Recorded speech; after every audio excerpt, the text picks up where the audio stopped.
Okay, yeah, no, I can start whenever you're ready. So You can go, Lisa. Okay, sounds good. Okay, so hi everyone. Let's welcome our speaker. So today we have Julian, and he will introduce his work, Gossiping for Communication Efficient Broadcast. Let's welcome him. yeah, okay, thank you for the introduction. So let me just go to full screen mode here. Yeah, so everybody can see my screen? Yes. Okay, so this is joint work with Yorgos Timos and Babis Papamantou from UMD. And yeah, so the title of our talk is Gossiping for Communication Efficient Broadcast. And you know, if you have any questions, then please just make yourself heard. I usually don't check the chat while I'm giving a talk, so please just chime in and ask any questions that you might have. You know, I'm very open to making the talk bilateral. Okay, so yeah, let's get right into it. So in this talk, we're going to be looking at the problem of Byzantine broadcast. So Byzantine broadcast works as follows. We have a sender, everybody knows who that is, and we have a bunch of receivers. And the goal of Byzantine broadcast is for the sender to distribute a message, let's say M, to all the receivers in the network consistently. So everybody should output the same message. So let's refine the setting a little bit. We are going to consider a setting with n parties, and they'll all be connected via pairwise channels. They can send messages to each other. And as I said, the goal in this setting is to run a protocol that lets the sender distribute its message M consistently to all these receivers. The problem is that we're considering a setting where we have a majority of dishonest parties. We don't know who they are, so the honest parties don't know who's going to be malicious or who's going to be honest in this protocol. And these parties can behave arbitrarily malicious in the protocol. They can send around bad values, inconsistent values. For example, the sender could be corrupted. It could send different messages to the receivers. And we want our protocol to overcome these issues. And in spite of even maybe a dishonest sender, all the honest receivers to output the same message. And in case the sender is honest, we would like everybody to output the sender's value. Okay, so let me formalize this a little bit more closely. So we have two security properties in the Byzantine broadcast protocol. The first one is called the validity property, and it applies to a honest sender. So validity just says that if the sender is honest, then all honest parties should output the message M. Of course, we can't make any guarantees about the dishonest parties because they could output whatever they want.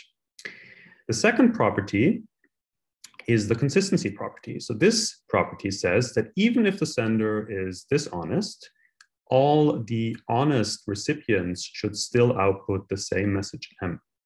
And we also have a third but implicit security property, which is just termination. And it says that everybody in the protocol should eventually terminate the protocol. Okay, so before I explain a little bit more the model that we're going to look at and for what metric we're going to optimize here, let me first explain why this problem is important and why we should care about it. So I guess most of us do cryptography here, and in cryptography, people usually use broadcast for MPC and for secret sharing. So you could think of, for example, in an MPC protocol, you would consistently distribute some values in the protocol. In secret sharing, you often use this kind of primitive to accuse cheating parties consistently so that everybody can see if somebody's cheating. We want a consistent view on that. So it's a very, very important primitive for cryptography. In distributed systems, it's also a very important primitive. Here, we typically use broadcast or related primitives for higher level protocols like replicated state machines or distributed databases, distributed storage, that kind of thing, which use this as a subroutine. And more recently, we've also seen Byzantine broadcast being used directly in blockchain protocols. So for example, we have the Algorand blockchain protocol, which is built directly on top of a Byzantine agreement protocol. So very, very important primitive. Now, again, before I go any further, I would like to sort of discuss what makes a protocol efficient in practice. So what we would like to be able to do is we would like to be able to run this kind of protocol in large-scale networks, and this means that the number n of parties could be very, very large. So what we really care about here is the communication complexity of such a protocol, which means how many bits does the protocol exchange as a function of n. Okay, so you can think of, if the protocol has to exchange gigabytes of data, that might be bad, and the protocol would not be very efficient. It would take a long time to exchange all of this communication.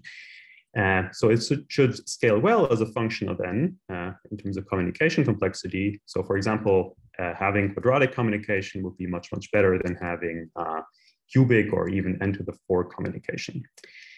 And as it turns out, many of these protocols that we currently have are not very communication efficient. So one of the goals of our work, or the primary goal of our work actually, is to improve the communication complexity specifically for broadcast protocols in the dishonest majority setting, where more than half of the parties in the protocol can be cheating parties. Okay, so this is what I want to talk about today.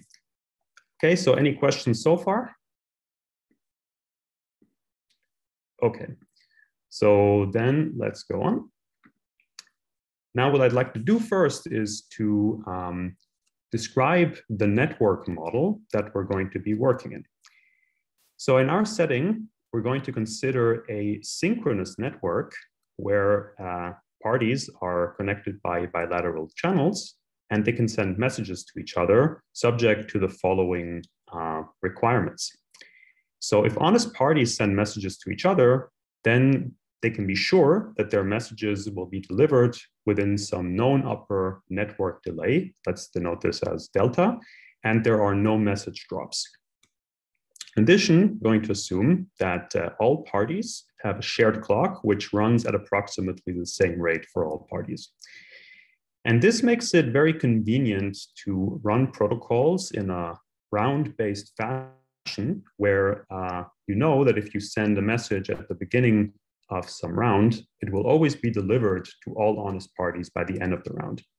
And you can actually overcome some bounds in this model, which are inherent in a model where you do not have these timing assumptions. Okay, so for the adversary model that we would like to consider for our work, we're going to consider malicious types of corruptions. And so what this means is that we allow the adversary to take full control of some t less than n many corrupted parties in our protocols, meaning that they can make these parties deviate arbitrarily from the protocol code. We make no assumption of how these corrupted parties would behave. We also allow the adversary some limited control over the network's scheduling. So of course, it has to respect this maximal worst case network delay delta. It can not delay messages by longer than this bound, but subject to that, it could reorder messages arbitrarily or delay them to this network delta, a network bound delta. Yeah. And we also assume that the adversary is rushing, and this means that immediately after honest parties would send their messages in the protocol, the adversary would learn the messages. Whereas honest parties might have to wait until the end of the round until they obtain the message, because the adversary can delay them for a while. There's also the question of whether we consider a static versus an adaptive adversary. So a static adversary is limited in the sense that it has to choose which parties it wants to corrupt before the protocol execution. So it has to choose which parties it wants to corrupt, and then the protocol starts, and then it can no longer corrupt any new parties. And we can also consider a much stronger adversary, an adaptive adversary that can corrupt parties in the protocol as the protocol progresses and according to the state of the protocol.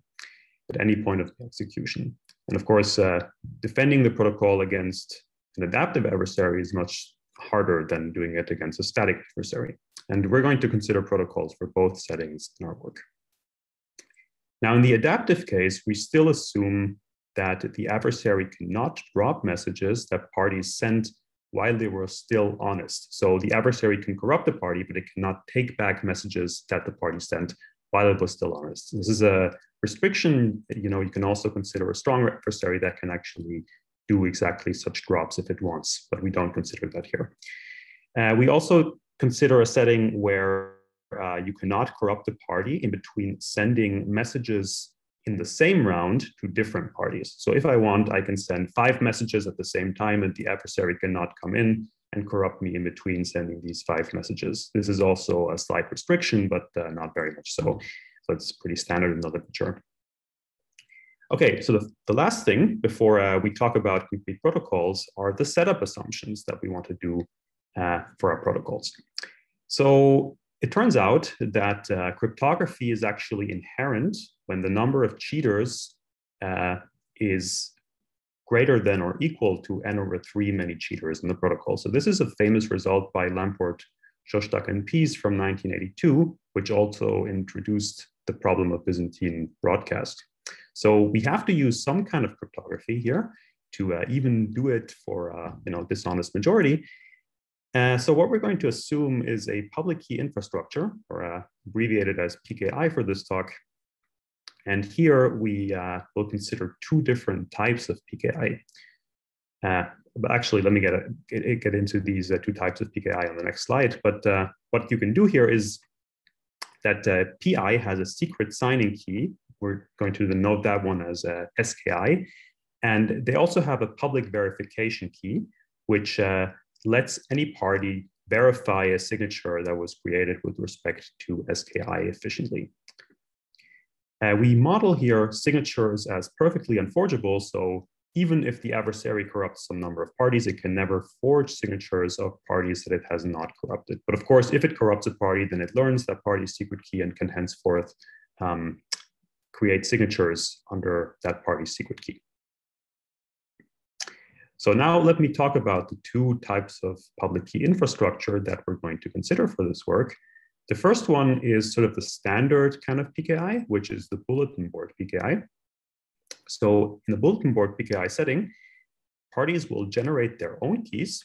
Okay, so we have parties here generate their own keys, and then they're going to post their public keys onto a public bulletin board so that everybody can see each other's public keys. And this happens before the start of the execution, so that now everybody has a consistent view of the public keys in the protocol.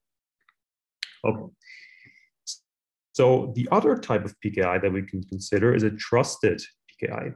So in a trusted PKI, we have a dealer, and that dealer would actually generate itself a bunch of public keys and secret keys and then hand them to the parties. And this means that, for example, the keys can be created from correlated randomness and somehow have a relation to each other.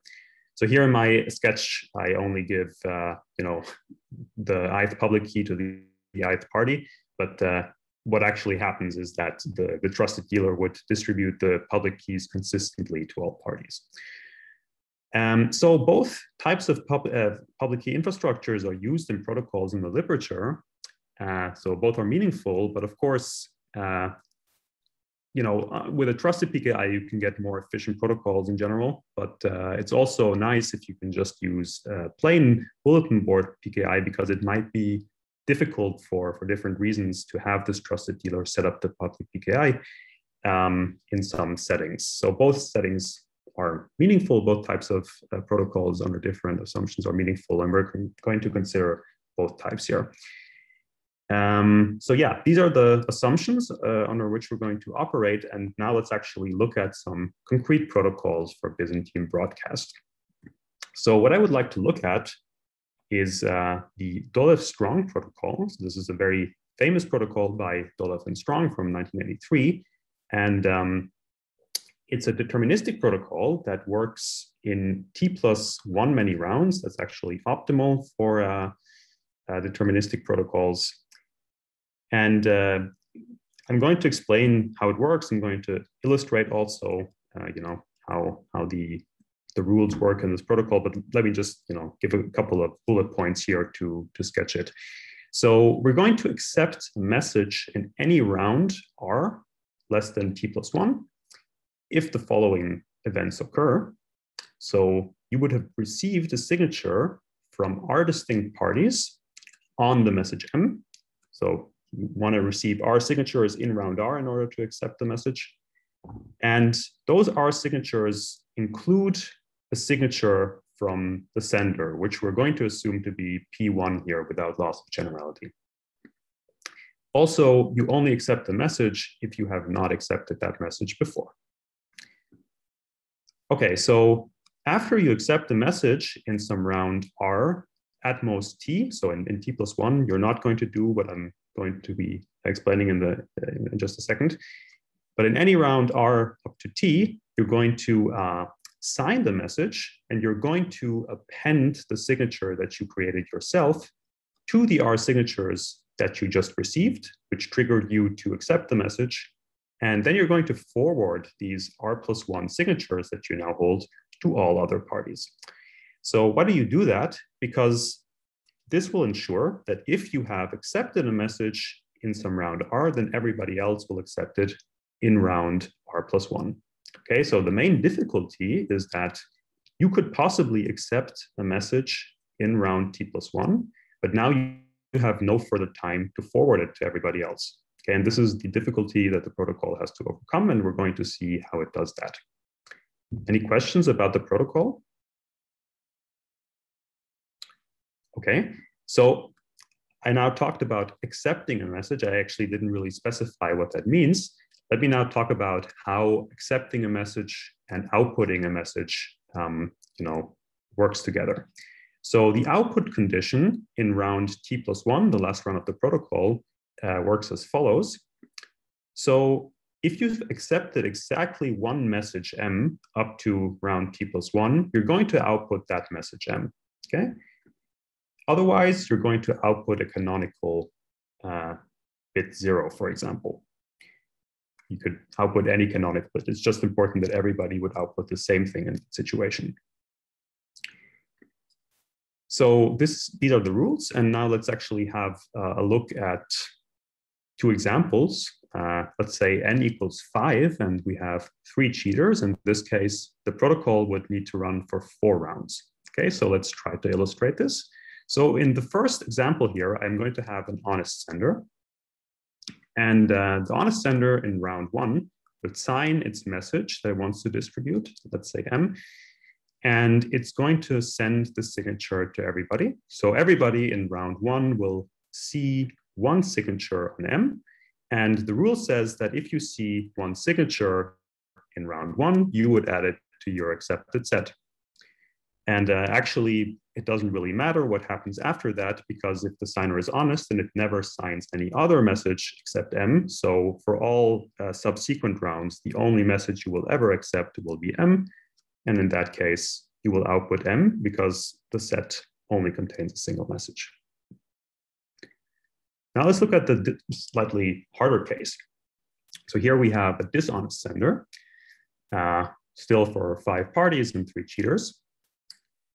And let's look at sort of the case where we're not really sure how to solve it yet.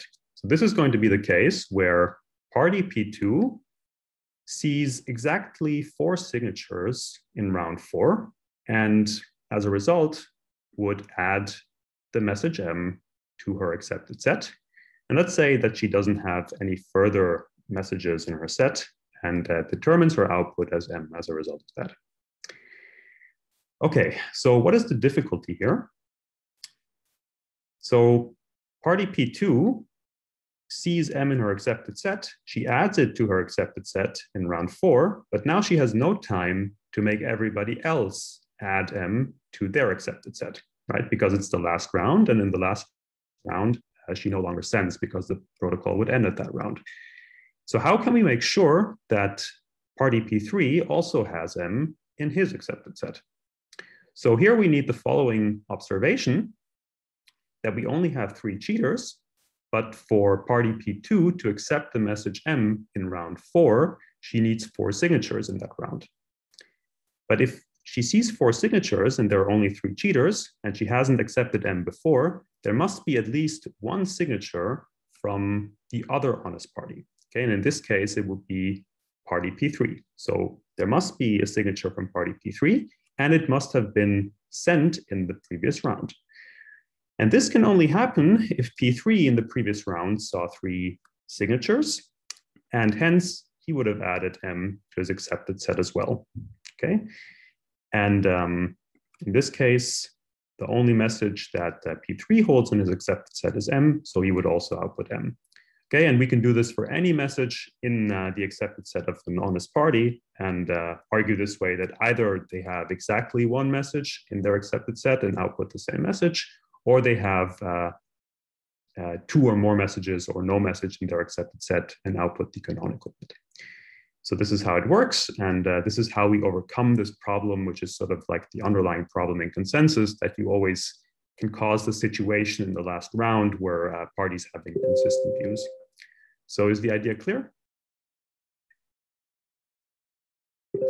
Okay, let me just turn off for a second my messaging up here.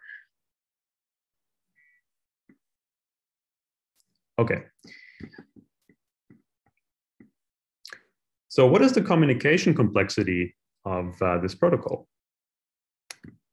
So in the worst case, we have n parties who would send lists of size t+1 to n other parties, okay? Because you have to forward this entire list of signatures that you're seeing during a given round. So I should make a small remark here about an optimization that we can do in this protocol. Forwarding these lists has to happen at most twice. Does anybody see why this is true?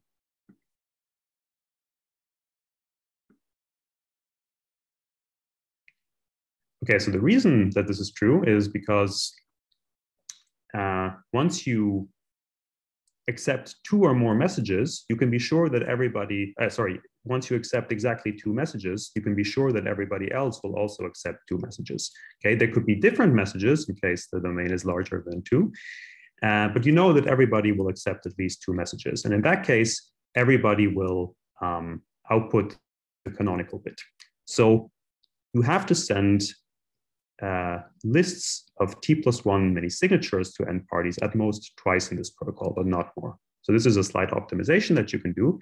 And given this rule, we can actually determine the communication complexity here as O of n cubed times the size of a signature, okay? So that's the communication complexity of this protocol.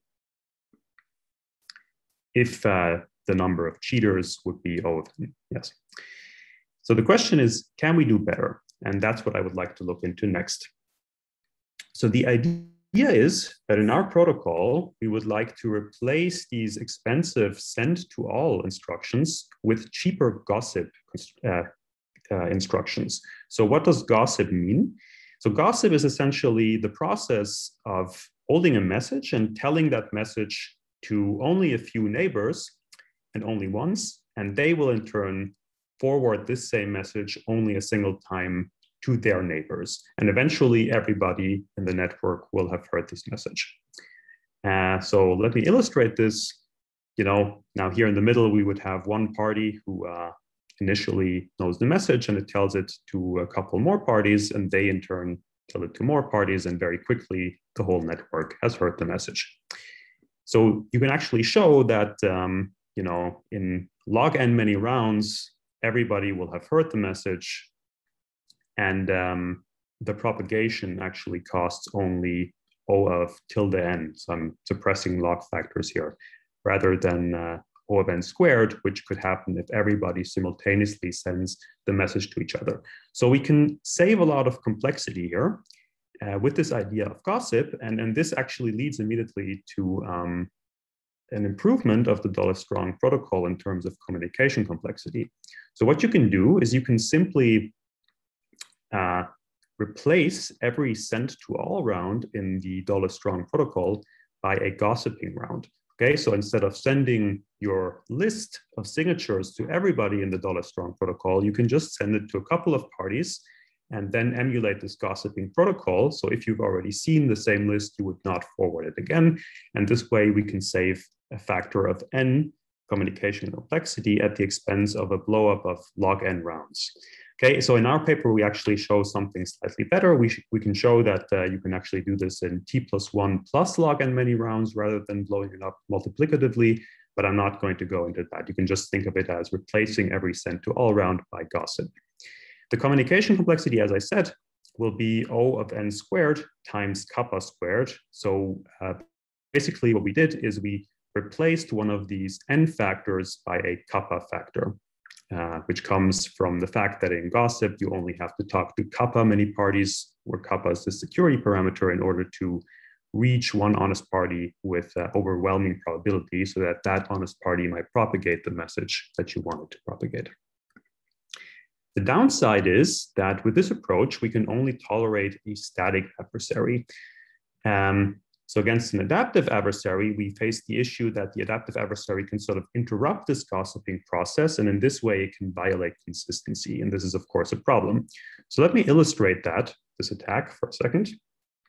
So suppose that Alice accepts message M, and as a result, she would gossip. So in the $strong protocol, what that means is that she has this list of signatures that made her accept. She has also appended her own signature now, and now she would send this list of signatures in M to only a few parties. So now, since the adversary is rushing, it immediately sees this tuple of signatures, lists, and message, and it also sees who the other parties are that Alice sends a message to. She might have encrypted those messages, but the adversary can still see that she is sending a message to some other parties. So now what the adversary can do, since these are only very, very few parties, is it can swoop in and it can just corrupt these parties. And now, of course, these corrupted parties will no longer propagate the message to other parties. And in this way, only Alice would have accepted them and nobody else. And this immediately leads to a violation of the consistency property of the broadcast protocol.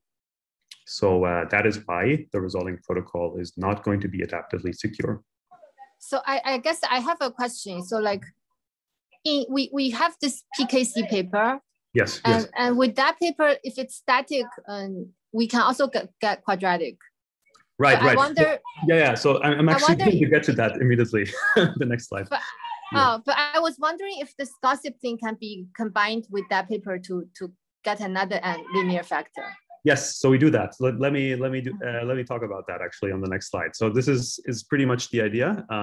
But yeah, so let me just talk about that on the next couple of slides, and we can see if the question is still there. So let me talk about what we're going to do next. So taking the $strong protocol and making it adaptively secure seems to be very, very difficult when you use this gossiping technique. So the first thing that we would actually like to do is we would like to simplify the problem just a little bit by considering the following multi-sender version of broadcast called parallel broadcast. So parallel broadcast is exactly like broadcast, but instead of just having a single sender, we're going to consider a setting where you have multiple senders. Okay, so basically you have n slots, and for every slot you have a sender, and all the messages should be distributed consistently and also validly. So, for every slot, if the sender is honest, you want to distribute that party's message. So this is parallel broadcast. And what's kind of interesting is that often, this is what is actually required rather than the single sender version of broadcast. So if you think about something like MPC or verifiable secret sharing, typical crypto applications of broadcast, then you actually hardly ever have a situation where there is only a single sender. You usually would have rounds where everybody, in the worst case, would invoke a broadcast. And so what you really need in these protocols is a protocol that does parallel broadcast. What these protocols usually do is they implement parallel broadcast naively by just running n single sender broadcasts.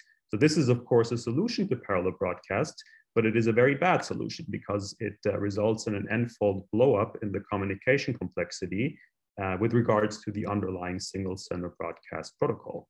Now, the question that we're going to try to answer here is, can we do better than that by considering a parallel broadcast protocol that is designated for the parallel case? Okay, and the other question that we would like to answer here is, can we somehow take advantage of this parallelism to also get security against an adaptive adversary? So now let me get back to Elaine's question. Our starting point is actually going to be, Elaine's PKC paper from 2020, which is basically an optimization of, that's how I see it, of the $strong protocol.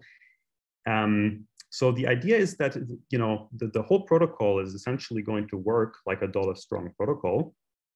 But instead of everybody signing messages, you're going to outsource the signing process to random kappa-sized committees. Okay, so instead of n parties signing messages, only kappa-sized committees are going to sign messages.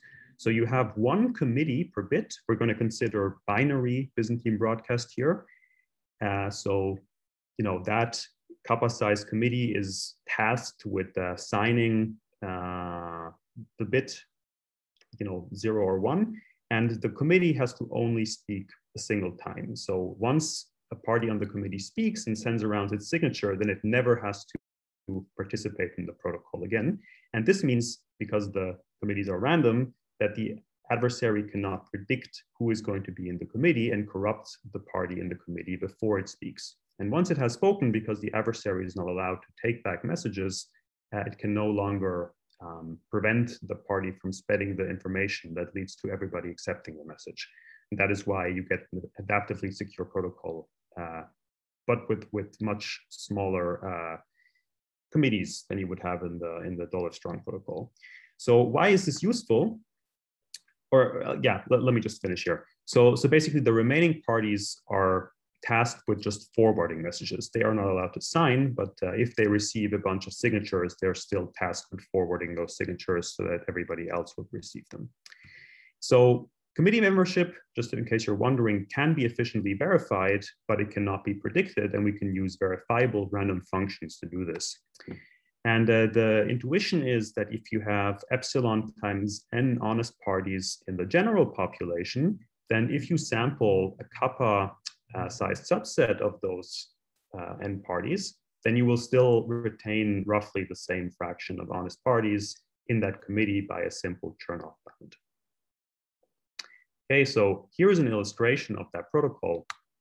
So suppose that I'm a party, honest party, and I accept, I observe our signatures on bit, say 0, signed by R many committee members in round 2R-1, then I would accept this bit B, add it to my accepted set, but I myself might not be on the committee, right? So I'm not allowed to sign this bit B because I'm not in the designated committee for B. So instead of signing it, I'm going to forward the signatures, these are signatures that I received, to everybody because I don't know who is on the committee, except the committee members who have already sent me their signatures. And this ensures that in the next round, round 2R, all the committee members, which I've marked here in green, will receive this signature. Okay, so if there is one honest committee member left, then that honest committee member can now add its own signature, resulting in R+1 signatures, and then forward those R+1 signatures to everybody else.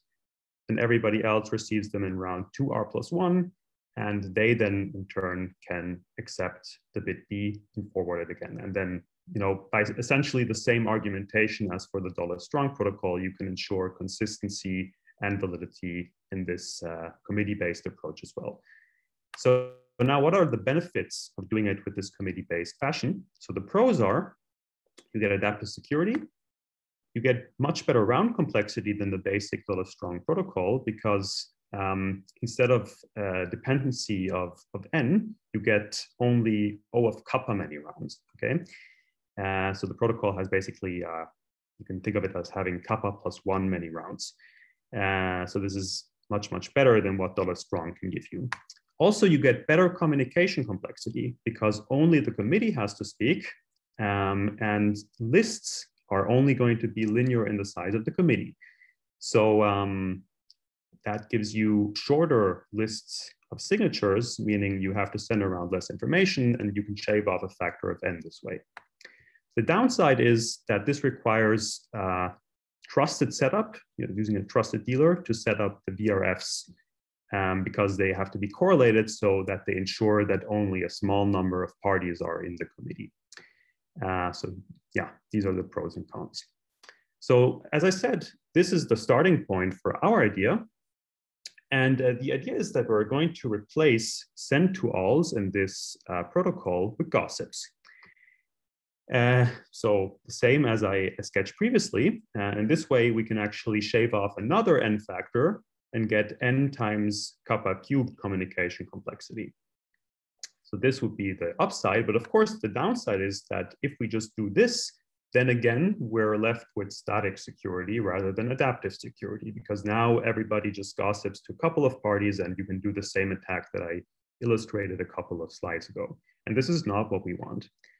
So our idea is that since we're considering now the problem of parallel broadcast, what we're going to do is we're going to run n instances of this statically secure protocol in parallel, okay? And let me try to illustrate why this gives you an adaptively secure solution. So the intuition is that the instances now provide covered traffic for each other, and they take away the adaptive capabilities of the adversary. So I'm going to encrypt all messages that I'm sending. So suppose that I'm sending message 1 along with the signature list sigma 1 in slot 1, then I'm going to encrypt it. And if I send, the same message and the same signature list to another party in slot 1, then I'm going to encrypt it with completely different and independent randomness. Now I just have like 2 independent ciphertexts.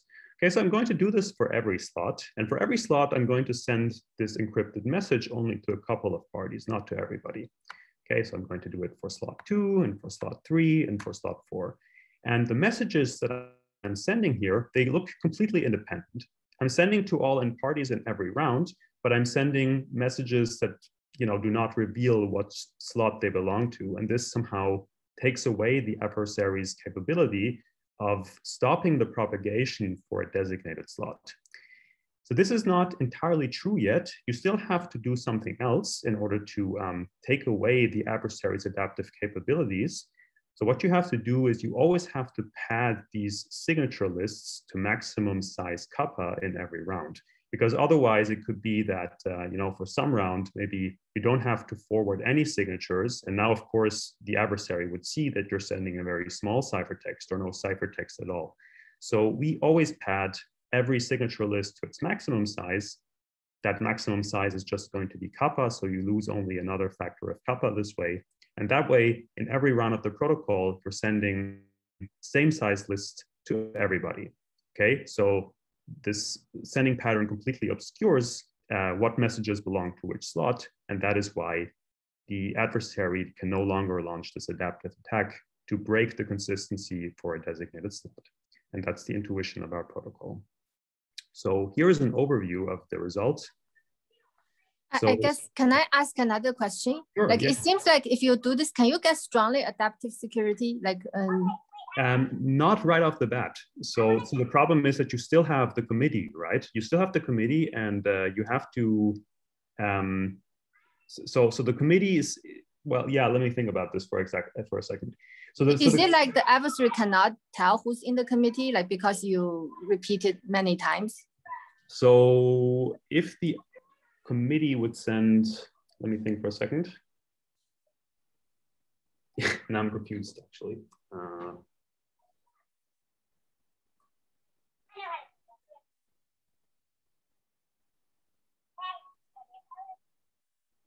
So the idea is, like you're trying to get a result for parallel broadcast, right? But like with amortized, you're going to count the amortized cost for each instance. Yeah, so I think, so that's what I'm going to do, but I think you cannot get strongly adaptive security, and here's why, right? Because, so what a strongly adaptive adversary can do is it can observe who is in what committee, because, right, you see, like all the committee members would send all their signatures to everybody. So the strongly rushing adversary can see exactly who is in the committee, then corrupt the committee and take back their messages. Right. But if there's unparalleled instances, like, isn't it like everyone's going to be in some committee? So it's like you cannot tell who is in which committee, right? No, but you need to know who is in the committee of a designated slot just in order to preserve functionality of the broadcast protocol, right? And with overwhelming probability, every honest committee member, sends their list of signatures to at least one corrupted party. So the committee members, as soon as they have sent, they're going to be known to the adversary. And at that point, the adversary can just swoop in, corrupt all the committee members for that slot and break consistency. I see. Okay, yeah, that makes sense. Yeah, so that's the reason that we still do not get strongly rushing adaptive security. Okay, so let me just summarize here very quickly. So the complexity, since we always pad the lists, actually blows up to O of n squared times kappa to the fourth. And yeah, as you said, this is amortized linear complexity per sender. And the security is adaptive with no message drops. And the PKI would be a trusted PKI. We also have a new result, which is not in the online version of our paper yet. We're currently adding it. So with the bulletin board PKI model, we can also get an adaptively secure parallel broadcast protocol. And the complexity of this is O of n cubed times kappa squared. So I'm suppressing log n factors here, which do not matter that much. So here, essentially, we're a factor of n better in the amortized sense than the $strong protocol. Okay, so I would like to conclude with some open questions. Sorry, can you go back to the previous slide? It was a little too quick. Sure. How does the two results compare, like the first one and the second one? The first one is we require VRFs, so trusted PKI, and we get O of n squared times kappa to the fourth complexity. It's a stronger assumption. The second one is just bare PKI, bare bone PKI. Yeah, exactly, yeah. And the protocol is a little more tricky because, yeah, it's a little, let me try to explain. Essentially, you have to, it is possible that during some rounds, you're sending a really, really large message in this version of the protocol, but there can't be too many rounds where this happens. That's the high level intuition of why it still works. Yeah. Okay, so some open questions. I think, you know, the main point of our work is that we sort of give the first non-trivial broadcast protocol, parallel broadcast protocol, excuse me, where we really use this parallelism in the protocol to get something which you cannot get for the single sender instance, right? And I think this space is really pretty unexplored, and I think it's very interesting to try to optimize protocols for this parallel case a little further. So one thing that came up is, can we do a parallel broadcast protocol with nice communication complexity against the strongly rushing adversary? So that's not entirely clear to me. That would be very interesting. Also, could we get better complexity in the honest majority setting without using trusted setup? So if you use trusted setup, then we know how to do it for quadratic complexity, which is optimal for parallel broadcast. But without using trusted setup, it's actually not clear how easy it is to do this. Then concrete improvements, is it possible to drop some of the kappa factors that we have in our parallel broadcast protocol? So you saw that we have something like n squared times kappa fourth. So on paper, this looks great, right? But if you want to implement something and it has a kappa to the fourth factor, it will be very expensive. So it would be nice if we could get rid of some of them. And here, what might be interesting is to consider some extension protocols for parallel broadcast. So in case you're not familiar with this literature, so extension in this context means that you would assume that you have, okay, so for broadcast extension, you would assume that you have a broadcast that works for small message sizes, but it does not scale optimally in terms of the message length for that small instance. Okay, so the optimal length, the optimal communication complexity for broadcast is n times L, where n is the number of parties and L is the length of the message. And typically broadcast protocols do not behave optimally. For example, ours does not behave optimally in this metric either, right? Because for us, we have O of n squared times kappa fourth times the length of the message, which is not very good. Because you would basically have to send it bit by bit. Okay, so you have like an extra kappa to the fourth factor there, which you would like to get rid of because n squared times L is optimal. So now what these extension protocols do is basically they invoke a suboptimal protocol for shorter message sizes in some non-trivial way to get something which asymptotically would be would behave like n squared times L, and then you have some term which you have to add to this n squared times L, which diminishes as L grows larger and larger and becomes asymptotically irrelevant. And studying these kinds of extension protocols for the parallel case and somehow taking advantage of this parallelism, I think that would be very interesting as well, but I don't know currently how to do it. Okay, anyway, so that concludes my talk. Thanks for listening. And if you have any more questions, then I'd be happy to answer them now.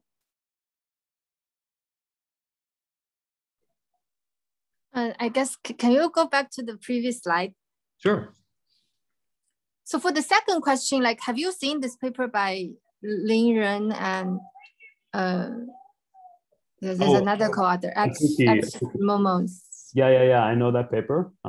So does that answer the question? No, because they do single sender broadcast with O of n squared communication complexity, right?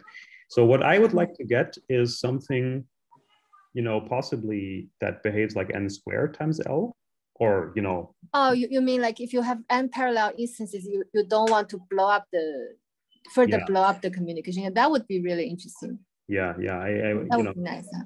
I have some ideas, but it's certainly not easy to do this. Yeah. I see. Also, like for n over 3, we might get something even without trusted setup. That might also be nice. So, or without any setup at all. I mean, sorry. I see. So they need a setup for n over 3. No. It's for n over 2. But their paper is for n over 2. Yeah, it's for n over 2. I see. Yeah. But that's a nice paper as well. They use like expander graph techniques or something.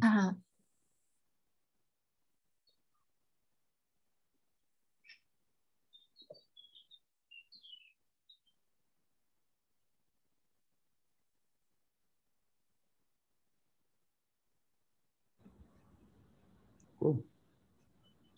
Okay, so if there are no other questions, let's thank Julian again. Yeah, I'm looking forward to visiting soon. Yeah. Everybody. Thank you so much for the great talk. Thank you. Okay, yeah, thanks so much. Great talk.